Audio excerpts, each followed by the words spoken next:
Good morning and welcome to Beyond the Headlines on CIUT 89.5 FM. I'm your host, Anna Lazarus. Beyond the Headlines is a weekly current affairs show that aims to make public policy discussions more accessible to you. We take you beyond the headlines of our daily news, bringing you access to current leaders through in-depth interviews. You can join us in the conversation by tweeting at beyond_headlines. That's BYOND_headlines. You can also like and comment on this podcast anywhere you listen. Today we invite Caroline Brouillette from the Canadian Climate Network and Tom Green from the Suzuki Foundation for a conversation about climate action. We discuss Canada's path towards net zero emissions and sustainability. This is the first of many conversations Beyond the Headlines aims to have about climate change and climate mitigation policy. Caroline Brouillette is a national policy manager at Climate Action Network. Before joining CANRAC, Caroline was a climate policy analyst at Équiterre, where she supported the organization's federal and provincial government relationships. She holds a Master in Public Policy from the National University of Singapore. So, hi, it's nice to meet you. So do you want to start us off, Caroline, by telling us a little bit about yourself and the Climate Action Network? Sure. My name is Caroline Brouillette at Climate Action Network Canada, which is the country's largest coalition of groups working together on climate. Our members are amazing and include not only environmental NGOs, but also Indigenous rights groups, unions, people who work on human rights and internationally. And so we're really this kind of big tent where folks across the climate movement come together and work together for Canada to do its fair share of the global efforts to fight climate change, both nationally and internationally.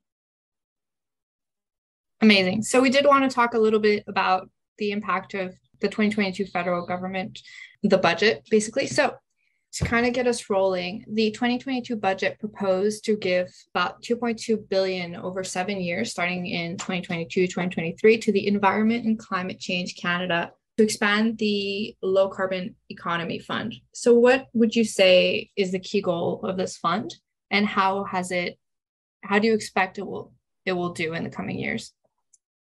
So this fund is where the federal government puts money towards provinces, municipalities, Indigenous nations that have projects that are related to the low carbon fiscal transfers to these other levels of governance of government. I can talk a little bit more broadly about this budget, though, from a climate perspective. So about $9.1 billion in spending on the emissions reductions plan, which will go towards the adoption of zero emissions vehicles. So charging stations, but also consumer purchase incentives. We also signed that budget expanding program to fund building retrofits. So making our building lower in carbon and closer to net zero for $1 billion. There's $3.8 billion for a critical mineral strategy that can help upscale a number of key industries for the clean economy, but how is really key here because Canada's mining industry historically has been extractive, both for the environment and for people. And on the maybe less nuanced side, it was really frustrating to see this budget create a $2.6 billion investment tax credit for carbon capture, utilization, and storage. So that's basically money that goes to oil and gas companies who have been making record profits in the past years. We're thinking about $34 billion in 2021. And so it's another form of a fossil fuel subsidy. So when we take a generous view of all of this and we tally it up, we get to about $12 billion in spending on climate-related programs in 2022, 2023. That might look like a big number, and it has been going up over the years, which is good, but it's far from sufficient. So economist Nicholas Stern has been advocating for us to confront the climate crisis with the urgency it demands. We should spend at least 2% of GDP on climate investments. And so that would be 40 billion a year of investing on climate change. So unfortunately, budget 2022 falls short in that regards. What would you say are the key climate policy changes in this budget if you were to compare it to last year's or the year before's budget?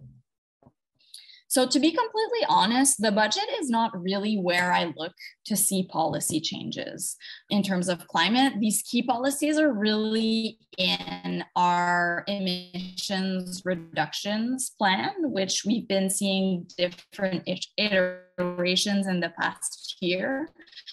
And the last version, the 2030 emissions reductions plan, was tabled. I was actually going to ask you if you think the budget has given, the necessary funding for the government to go ahead with the emission reduction plan that's been set for 2030. So the answer here is probably not, in light of what I've said before, right? We know that compared to this international best practice of spending 2% of annual GDP in climate, we're falling far from that. This said, it's really hard to know because budgets don't take a long view, but rather look at spending in the next 3 years. But also because one key piece that we were looking for in the emissions reduction plans, which I might use the wonky acronym for it, the ERP, was not in there. So we were hoping to see for each policy measure the budget disbursements that would come with it, which ministry would be responsible, what would be the timeline for the policy. So basically a nice work plan where it's really clear who does what, when, and with what budget. Unfortunately, that wasn't in the ERP. So it's kind of really hard to look at those two documents, the 2022 budget and then the ERP, and assess whether, how these two documents talk to each other. So hopefully in the next years, we'll be able to have a better governance, a whole of government approach to climate change. And that includes being really clear about what money and what funds we're putting on the table to achieve our objectives. So historically, Canada has missed every single emissions reductions target that we've ever set for ourselves. The reason for that was not because our targets were too ambitious, quite the contrary. It was because of a critical lack of climate governance. In other words, we didn't have this framework that was clearly mandating government to plan, report at regular intervals on meeting our GHG emissions reductions goals. So to take an example that I'm sure your listeners are familiar with, when you have a big paper or a big group assignment due, if you start looking at it the night before, you probably won't get there. And unfortunately, historically, that's what kind of Canada's approach. And I'm happy to say it has changed quite significantly in past years. But what we would do is we would set a target and then do nothing practically, or do, a couple things here and there, and then arrive and be like, oops. Obviously, I'm making a caricature of all of this. I'm exaggerating, but that's what we mean by this lack of governance. And a really significant thing that happened last summer was the adoption of the Net Zero Emissions Accountability Act. It was adopted by parties across the aisle, the Liberals, the NDP, the Bloc, and the Greens. Unfortunately, the Conservatives voted against this really key part of climate policy. But what the act does is that it holds government accountable to table plans. And the ERP, the Emissions Reductions Plan, is one of those plans, and then report on these plans. It also sets some intermediary targets every 5 years. So we start at 2026, and then we have 2030, 2025, and so on until 2050. And it puts together an advisory body that will, help assess in an independent fashion government progress on climate. So basically now we're a lot better equipped to deliver on our plans. A lot of this will depend on whether we deliver the policies, whether the government delivers the policies with the ambition and the rigor that we need. And a lot of them are currently in the works. So we'll really need to make sure that government doesn't dilute or delay in a way that, unfortunately, the fossil fuel industry has been pushing for in past years. I think that's kind of a complicated question because people will define sustainable economic growth in different ways. But what I can answer is, what are the key challenges in Canada transitioning to a sustainable economy? And I would say the really big one right now is that we have a population which, in poll after poll after poll, really places climate at the top of its concerns. What happens, as I just mentioned, is then, the government commits to these really important and ambitious policies. And we need more of these policies for sure.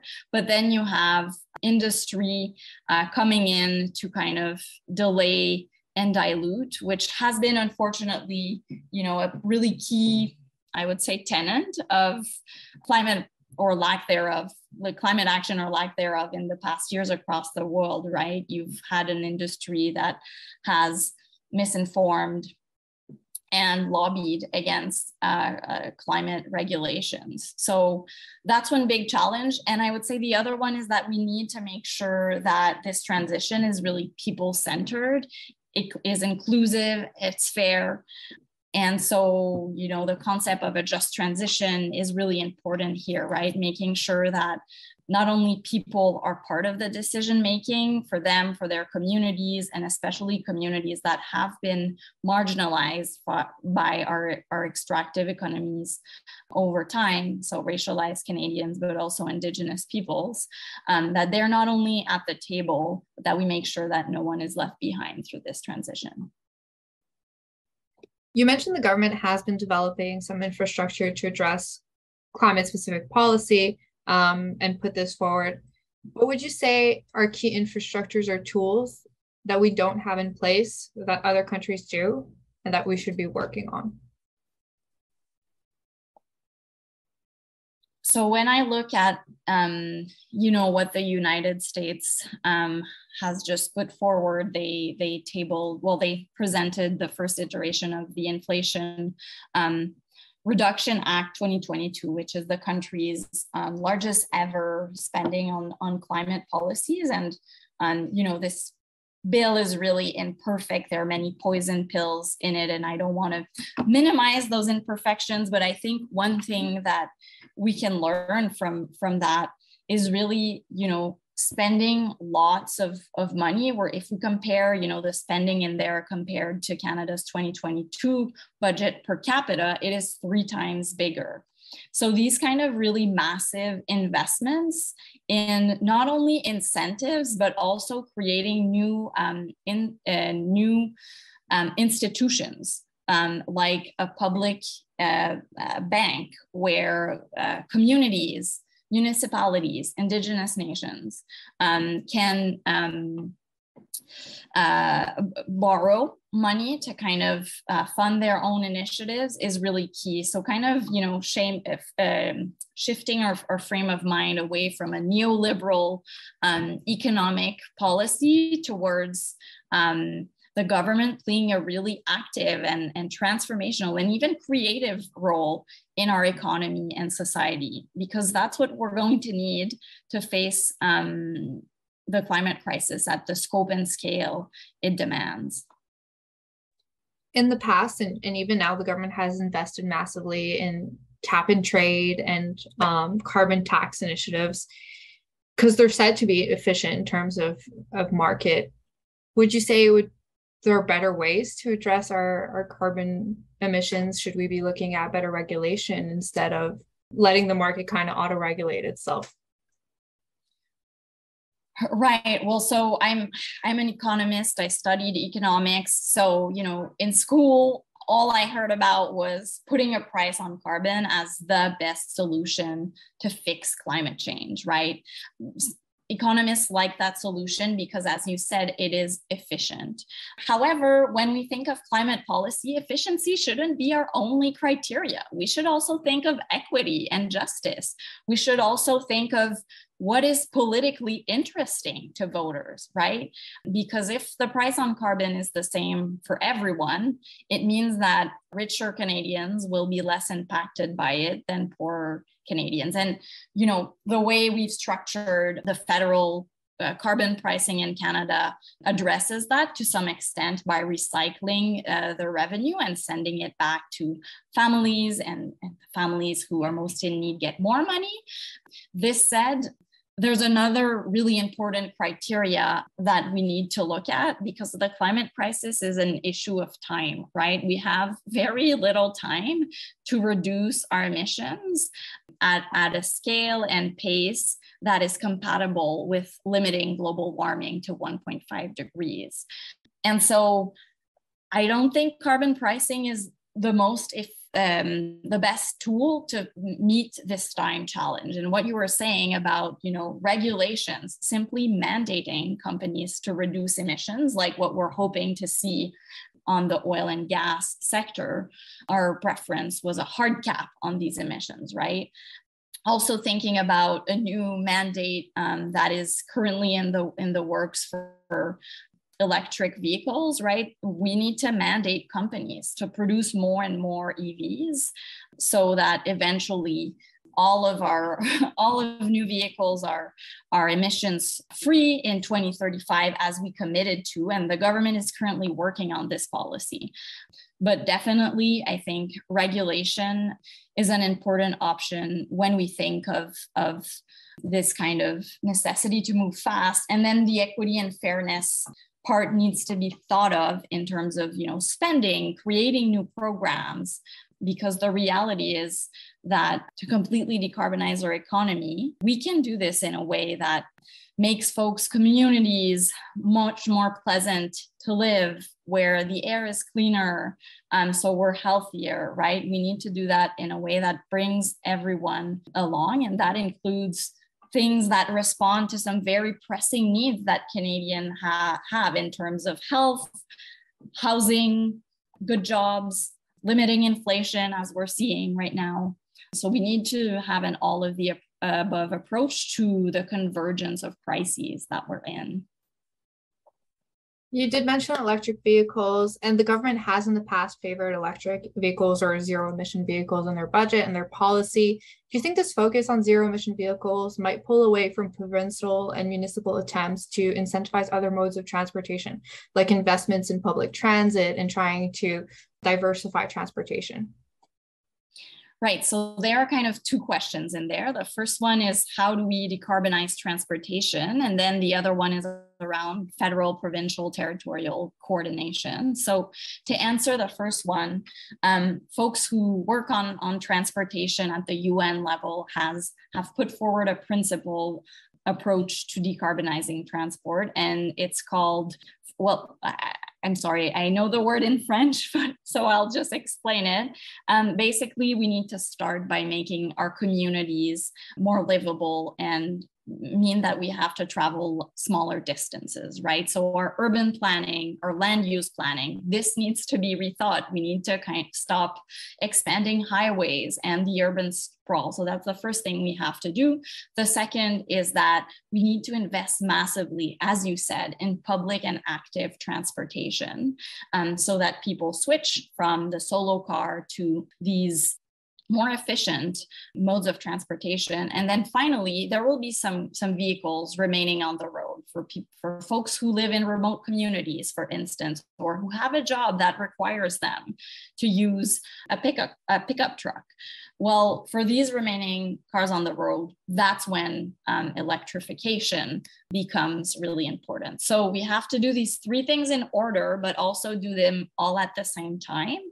The federal government, to answer to the second question about federal provincial coordination, has been investing quite massively in recent years in public transit for municipalities and provinces, as well as active transportation. What it is trying to do with this ZEV mandate policy that I mentioned is create a national standard. So we have a policy like that in Quebec, where I'm currently based from. There's also one in what's currently called BC, British Columbia. And the government, as it has done on multiple other fronts, like carbon pricing or even healthcare, is trying to set a national standard so that other provinces join the fray of accessing EVs, because the reality now is that there's long wait lists for folks everywhere, but especially those in provinces that don't have such a measure in place. As we talk more and more about electric vehicles, we have to also understand that in the coming years, there will be a high number of them who will have batteries that will need to be retired and recycled. Do you believe federal and provincial governments have put in place the necessary policies to ensure that they are recycled and repurposed properly or in sustainable ways, knowing that a very high percentage of them are not currently being recycled?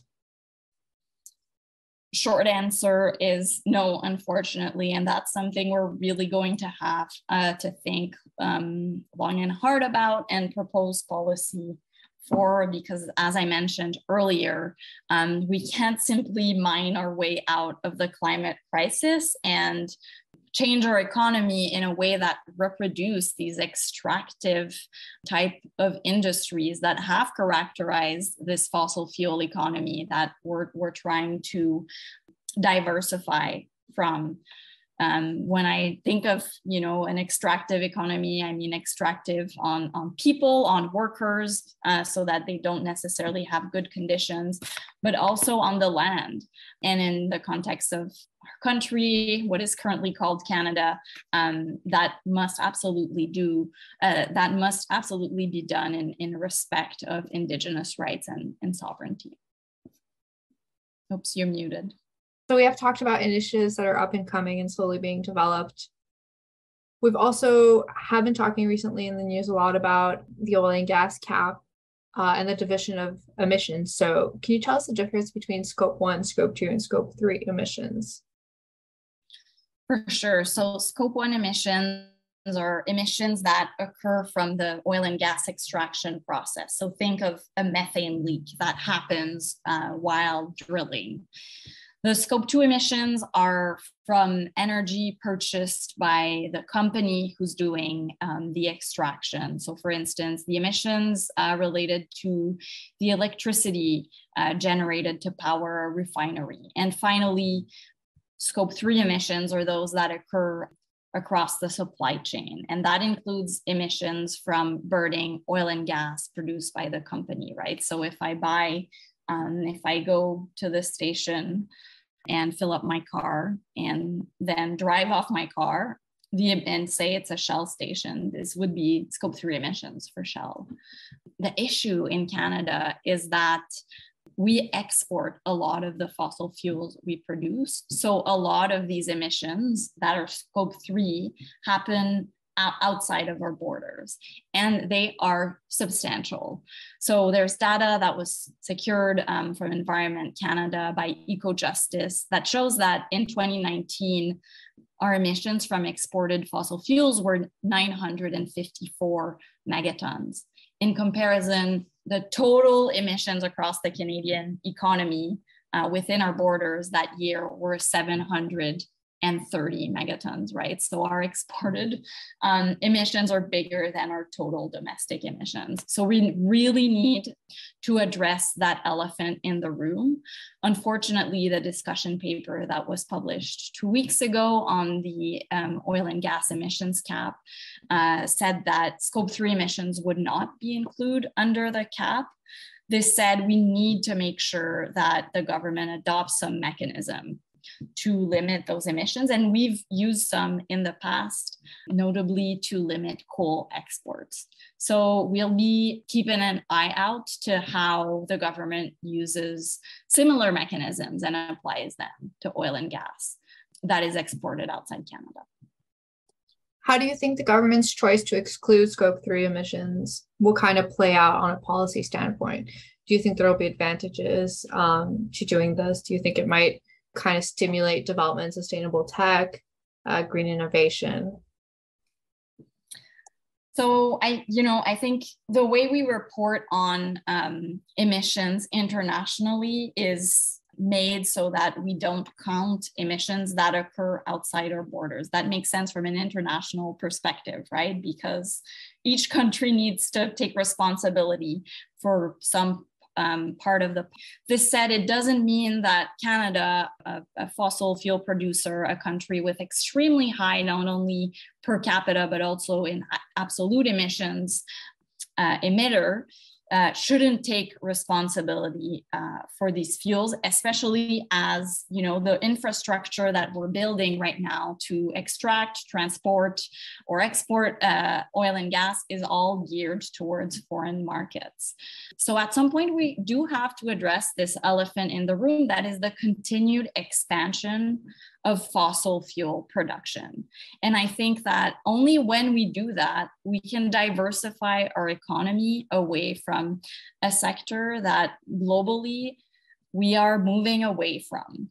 The reality, as the International Energy Agency has said, is that if we want to limit global warming to 1.5 degrees, we can't invest in any new oil, gas, and coal developments. And every country in the world wants to be the last producer standing in the context of a reducing demand. The reality is that Canada's oil is not only extremely carbon intensive, it is extremely expensive. So the chances of us being that last producer standing are extremely slim, and strategically, it would make a lot more sense to make a good plan for how we transition away from that sector and into the sustainable economy sectors and jobs of the future. When we think about the impact of our exports on other countries and on rising emissions in other countries and other states, I think a lot of people refer to climate action a little bit as the tragedy of the commons, because everyone kind of would benefit from everybody taking climate action. But if only one country does so, then the benefits are lesser. So, how do we sell climate policy, not just to governments, but also to Canadians when, we're looking at our neighbors in the States or, in other countries who are not taking the same steps we are? That's a really great question. And what's interesting is that when we look at this tragedy of the commons hypothesis, empirically, it actually doesn't hold up, right? So I invite you to read this really interesting meta-analysis by Professor Matthew Mildenberger. So he looks at this theory and basically finds out that what drives climate policy is not like countries don't get out of international agreements or resigned their climate policies when other countries start acting slower, or kind of, for instance, when Trump got out of the Paris Agreement. What drives climate action is domestic pressure and the domestic concern for climate policy. So that brings us to the second part of your question, which is how do we sell it to Canadians? I think the reality is that Canadians are feeling the impacts of the climate crisis here and now. We've had a summer full of heat waves. Last summer was very tragic, especially for folks on the West Coast, thinking of the community of Lytton that was completely burned to the ground. There was also a heat dome. So Canadians are actually very concerned about these extreme weather events. What I think our community maybe needs to get better at is to sell the co-benefits of climate action. Climate action isn't only good because it makes us safer in the face of increasing and more frequent extreme weather events and climate impacts. It also makes the air cleaner, and so we're healthier. It makes our communities more pleasant to live in and to move in. It creates jobs that are more sustainable. I could go on and on. So that's what we need to put the emphasis on, and really what we're focusing on and hoping to work on at Climate Action Network Canada. Yes, I completely agree with that. Given that so much of our policy is determined by what is perceived as the will of the electorate and what could pass in elections, do you think Canadians are ready to see more drastic policy changes in the coming years? Well, I would answer that the government has committed to some pretty serious policies. These policies are, they're not the whole package. There's a lot more we need to do. But if they're implemented in a rigorous, ambitious, and without delay manner, these policies could be really big. We're talking about a clean electricity standard that could mean that in 2035, our electricity is completely clean from renewable sources if it's done right. We're talking about transforming our vehicle fleet with a ZEV mandate. We're talking about capping the oil and gas emissions, the oil and gas sector's emissions. The question here is, will it be done right? Will the government succumb to pressure by the fossil fuel industry, but also by utilities across the country to delay, dilute, include some loopholes? So that is really the big question. Canadians are ready. Is the government ready to implement these boldly and ambitiously? And to finish us off, what advice would you have to give to Canadians who are either unsatisfied with the government's steps or just not seeing the changes they want to be seeing?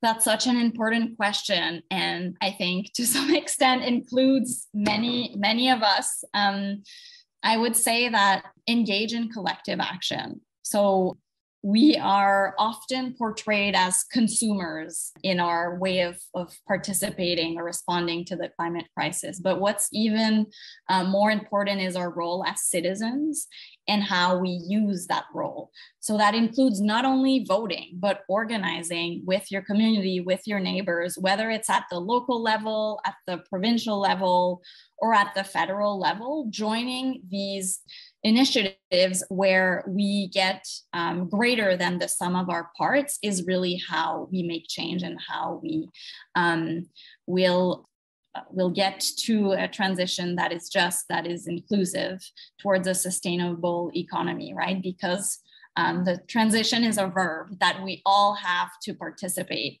in.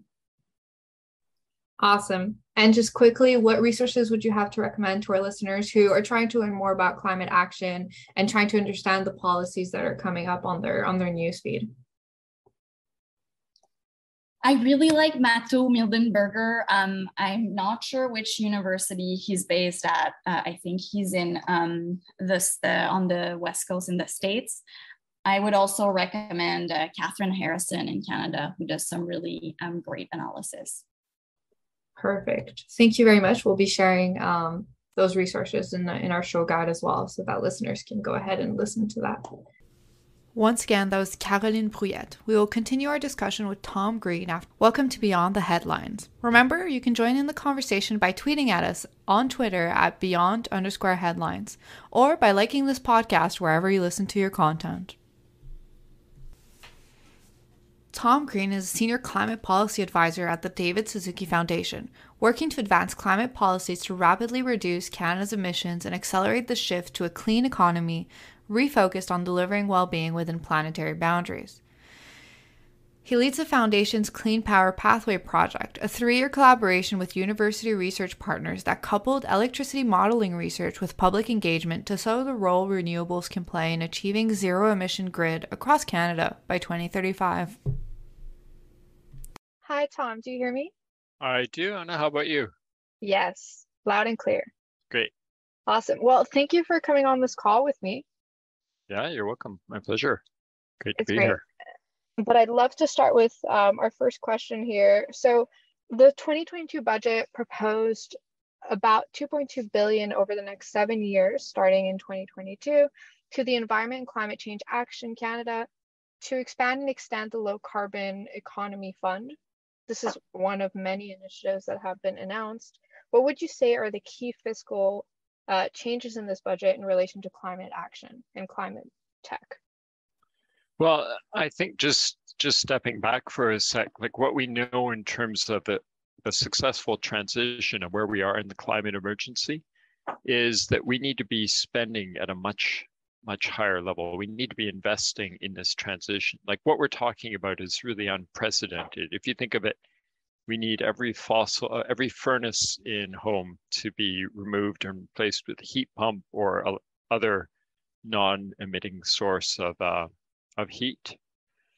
We need every car, every bus, every truck to be run on electricity. We need industry to transform and so on. So the scale of finance that we need for climate is really quite remarkable. You know, there are different estimates in terms of how much one really should be spending. So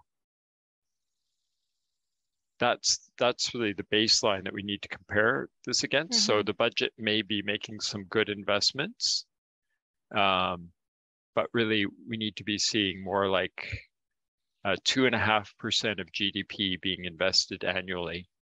So that would be a step change in how much would be in the federal budget for climate. All right. Would you see this this budget in general is keeping us on track to reach our first emission reduction plan set for 2030? No, I would say it has some good elements, but it's not enough to get us there. And first of all, we have to remember that it includes, unfortunately, it continues with fossil fuel subsidies, which are pulling us in the wrong direction. And also it invests in some projects which are very poor use of money from a climate policy perspective, or meeting our climate targets. So giving oil and gas companies money to do carbon capture and storage, that's going to be the subsidy involved in that tax credit is quite big. By 2026, that subsidy will $1.5 billion cost for taxpayers. So, you know, that's poor use of funds. And also, so 900 million was put in that budget for clean electricity, and that's to improve interprovincial electricity transmission, renewable energy expansion, which is great. But some of that money is being siphoned off to subsidize small modular nuclear reactors, which are an expensive technology that's not going to be ready in time to be relevant and has the problems associated with the high-level nuclear waste that will need to be managed, and also the decommissioning of the modular reactors at the end of life. We also saw pretty significant investments in electric vehicles. Do you think the government is doing enough thinking about long-term in terms of disposing batteries and preparing for more wide use range of these vehicles? Yeah, I think that in general, our society has a lot more work to do on the circular economy side of things. But I'm pretty confident that because EV batteries are full of really valuable minerals, there'll be the incentive there to get those batteries. Sometimes they can be used for a second life, so they can you take them out of the car and you can continue using them for stationary storage, so backing up the power for the grid, for instance. And then they can be recycled and the minerals recuperated and the next generation of batteries made. So that's good. And I'm very glad to see that the federal government is incentivizing larger electric vehicles. So the buses and the medium and heavy duty trucks. So they've put over 500 million over 4 years for that purchase incentive. But the one thing they really need to do, you know, we often think of government spending, but often it's cheaper for government to put in place good policy. So we argued in favor of a fee-based program for vehicles. And the way that would work is if you were to go buy a polluting SUV or pickup truck, you know, that burned a lot of gas or diesel, you would pay a high fee, and that money would be put together and then given out to people who were buying electric vehicles. So that would mean that the polluting vehicles become more expensive and the clean vehicles would become cheaper.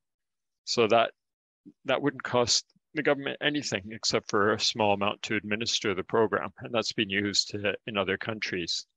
So rather than just giving people money to buy electric vehicles, which there's a justice component too, right? Because poorer families might tend to use transit or walk, use bicycles, and so they can't access that incentive.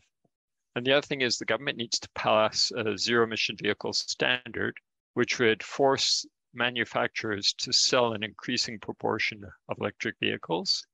Because right now, a lot of Canadians who want to buy an EV instead of a gas car can't find them when they go to their dealers, especially if they're not in Quebec or BC, the two provinces that have that kind of policy. That's quite interesting way to think about EVs and understanding. I think you did mention low-income families.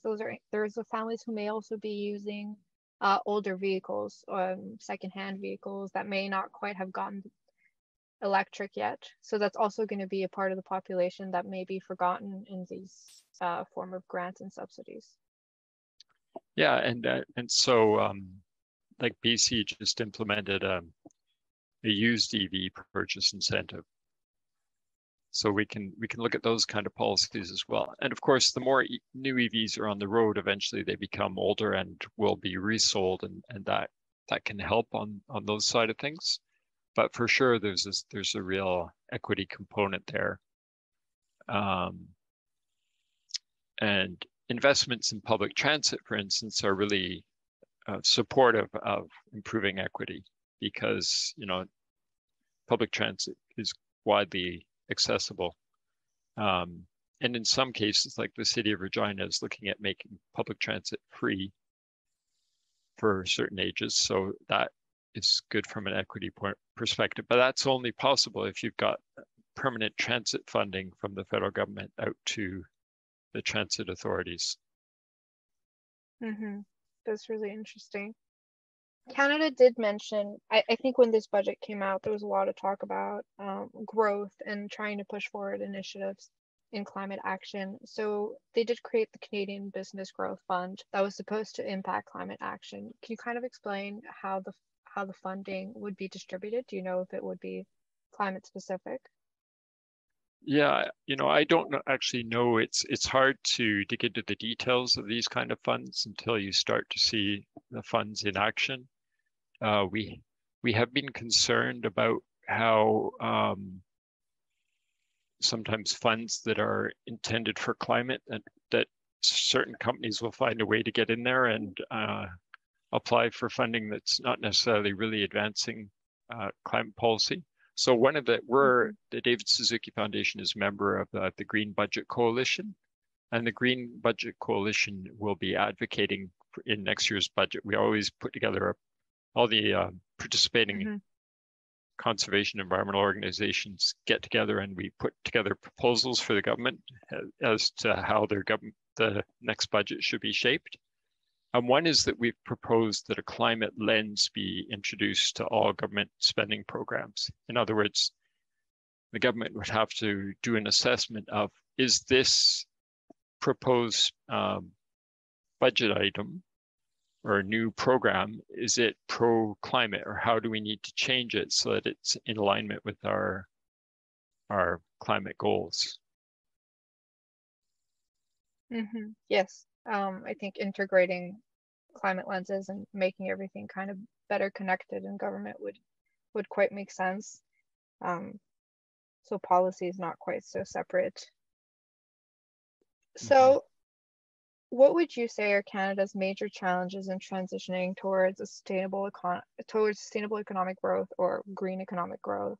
And does the government, specifically the federal government, have the infrastructure and tools in place to address those challenges? Well, so speaking,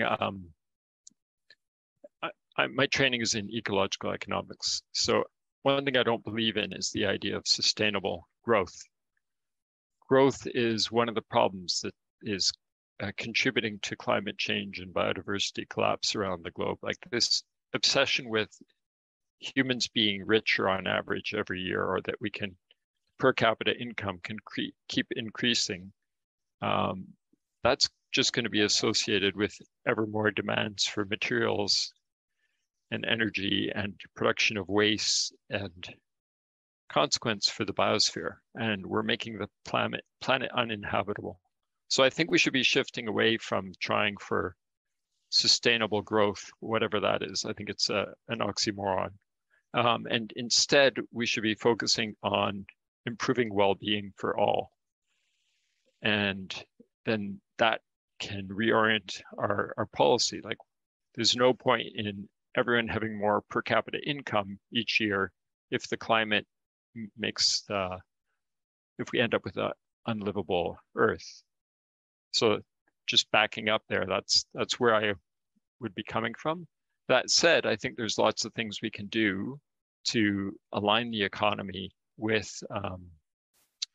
so that it's much more supportive of a resilient and strong biodiversity, strong wildlife populations that we care about, and a better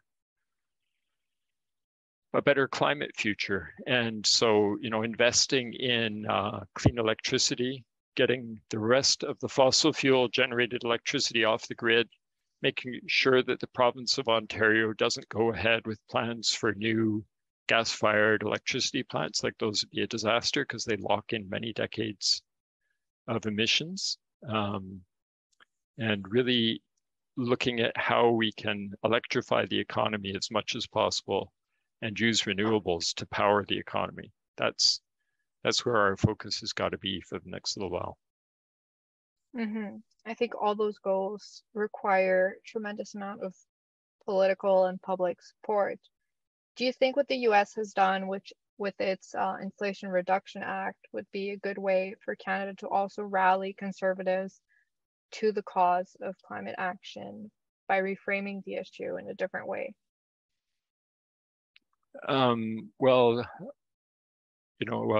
The David Suzuki Foundation is, of course, nonpartisan. But one thing I'd observe about the the Inflation Reduction Act in the US is that despite reframing it that way, it doesn't have support on the right of the political spectrum.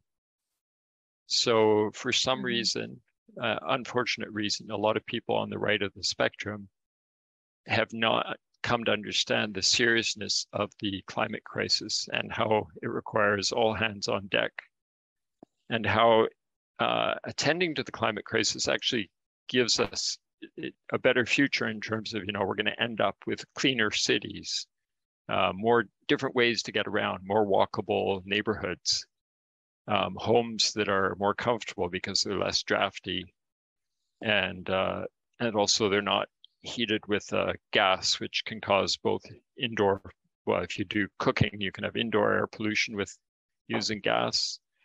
So all the opportunities that come with this transition. And we did a study here at the foundation on the many jobs that would be created if we powered Canada's grid with renewables and expanded the grid as more of the economy was being electrified.